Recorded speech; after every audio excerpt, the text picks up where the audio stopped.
Hello, Sisi. Hi. How are you? Welcome to Mjolo Counselling. Sisi, panapa isusu trivan be Mjolo.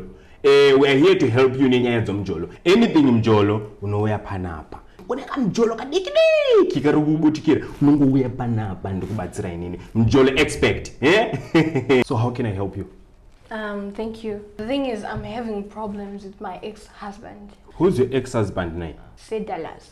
Say Dallas. Mabandindi. Check. So what's the problem here? What's the problem? The problem is I want him to pay maintenance money. Why are you asking for maintenance after 2 years? 2 years. As you're inspired by Makazi and then Damaska KG. Master KG. No. The thing is, like mwana stanga ukura ndizi. My expenses are not much. Yes. Sa kukura kwa mwana my needs are not anowedzera.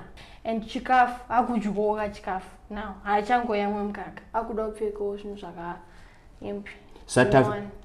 Satafekedza mwana. Makamboita matene here kuti tizive kuti mwana ndewake zvesho. Anozviziva kuti mwana ndewake. Makaenda kutina chimukabere. Saka muri kuti ndikumunyepera kuti mwana ndewake. Mukeza kuti chiki. Mjolo needs clarity. We need to be clear. You understand? You don't just come in with accusations. Because isusu sema pandit, isusu sema counselors, we don't want to tolerate Mjolo usina directions. Murukudi Chico, are you accusing me of cheating? What are you saying? Do you know kuti munana Mari, he's a dancehall artist.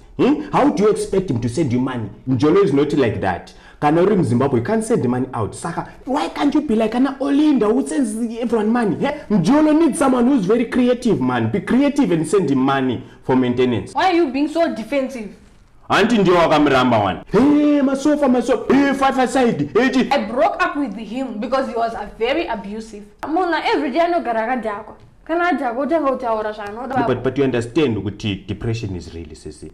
Munhu anoenda kuma shows oramba kubuda mari anouya ne stress. Ukambonzwa here iwe maishalo achicomplain na maintenance. Maishalo munhu ano understand Mjolo.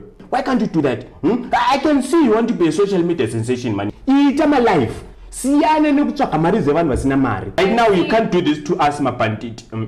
He's getting gigs and he's getting paid. Sisi, you know kuti music aite mari. Iwewe panapa ndiri kukuona iwewe une 512 views in 4 years. And I don't even care about my views and my likes. I can music tell. Music is not even my major thing in life. What is the mdara Eric Knight? I'm a piece of my times. I'm not here to talk about my father. Sorry, back to.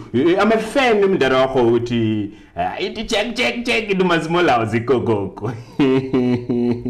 But you see, arojani kids me by social media. Ona kids oradziwa. Jolo needs munane ngwaro. Mjolo needs muna ane attack and defense formation, sisi. You understand? You can attack and defense information. Get that out of my office. You can't test me. No, I paid for you to help me.